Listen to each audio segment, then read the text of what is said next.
Hello and welcome to our weekly Angel Oracle card reading for the week commencing the 3rd of September 2018. Thank you so much for joining me here this week. This week we're going to be using the Energy Oracle cards to see which energies are affecting us in our lives. These are things that are going to be affecting the majority of us in some way, but the ways in which they affect us will differ because obviously we all have different lives and we all have different things going on. And if you're going through a particular period in your life where you want some divine guidance, either from your angels through an angel oracle or angel tarot reading, or maybe you'd like some guidance from your spirit guides, or maybe even a one-to-one Skype reading, you can find all that information on my website, and I'll leave the link below. And if you do decide to go ahead and book your own personal reading, if you enter the discount code 10% off into the checkout, then you'll get 10% off your reading as well, and that goes for all the readings on the website. So without further ado, let us get into our reading. We've got quite jumpy cards this week. Jumpy cards tend to mean there's quite a few messages that are sort of vying to come through, but we'll trust that the right ones will come through. So we'll just be a bit patient. Okay, so that's our card for the beginning of the week. Middle of the week, oh, we've got two, and the end of the week. Okay, we have our spread. So the card that comes up for the beginning of this week is card 24, and it is adjacent possibilities. And there's this card, and it's this corridor, and there's all these windows and doors opened, and it's almost like, whoa, there's so many things, there's so many choices. We've got some decisions to make basically this week. The decisions that we make this week could very well affect the trajectory of our lives, where we're going to go forwards from, and could actually really change and shape our lives in a big way. So it's important that we don't necessarily rush into ideas, but we are being asked to make some choices.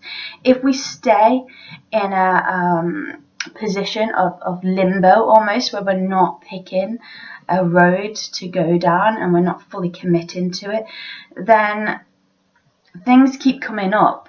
It's almost like, you know, riding a bike that isn't oiled. It can get very, very difficult and causes a lot of unhappiness. But once we make a choice on what we want, then things run a lot more smoothly. So if we choose to stay in a relationship, we make that choice and we commit to it. If we choose to go for a certain career opportunity, then we do that and we don't look back. It's just really asking us to make a choice, basically. There are adjacent possibilities. So possibilities that are on different ends of the scale. Do I go this way? Do I go this way? But it's important to remember that whatever choice we make, we're never going backwards. We can never go backwards. I was speaking to a friend, I think it was about a year ago now actually, and she'd found herself in the same job that she was in before she went to university.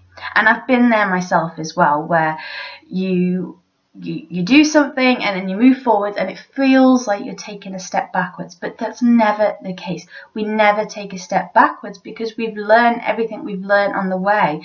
So in that scenario, even if, you know, she did end up in the same job as she was in before she went through this journey and experience, it may be the same job, but she's not the same.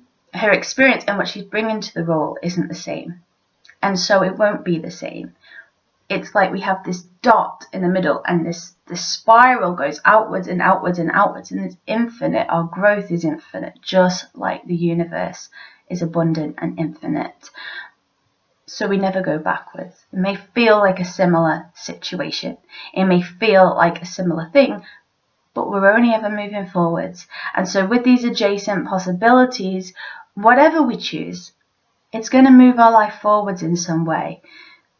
Yes, we may fear we make the wrong decision. We may regret a decision we make. But it's still going to take us where we need to be. We've just got to start trusting our intuition, asking our heart what it wants. A lot of us make decisions based on our logic in our head, which is great, but we've also got to ask our heart, our soul, what do you want? What do you want, soul? And when we do that, our decision making can become a lot easier. In the middle of this week, we have card 29, which is the world, and we have this sort of cloaked figure walking down a bridge towards this earth. And it's almost like a new beginning, like I'm getting from this energy for this week. This new beginning of walking towards a new dawn, and that really could go with this adjacent possibility, because even if we decide to stay in the same job, in the same relationship, in the same area, whatever the choice is will be different for all of us. But say we choose to stay and we don't choose to move, it's still going to change because we've made the choice. So in the middle of this week, there's this sense of a new start, this kind of ground zero type energy where I feel like it's quite exciting. I don't feel like it's a daunting thing. It's like a relief. It's like, oh, this new beginning is starting, and I'm we're so ready for it. We're so embracing of it, and that's something that we can look forward to this week. But at the end of the week, we have card 9. We said in our monthly video for September that 9 can sometimes be a quite tricky number, because it's not quite the completion of 10 where the cycle starts again, but it is the end of a journey, and there's some loose ends that perhaps need to be tied up. That's what we said in September's reading. So card 9 can carry with it a burden, some anxiety, but also hope for the future. But this card is broken heart. We're broken-hearted over something. This could indicate the end of a relationship. It could, for some of us. It could be that. And there's this sort of, the heart is cut in two, but both sides of it are damaged.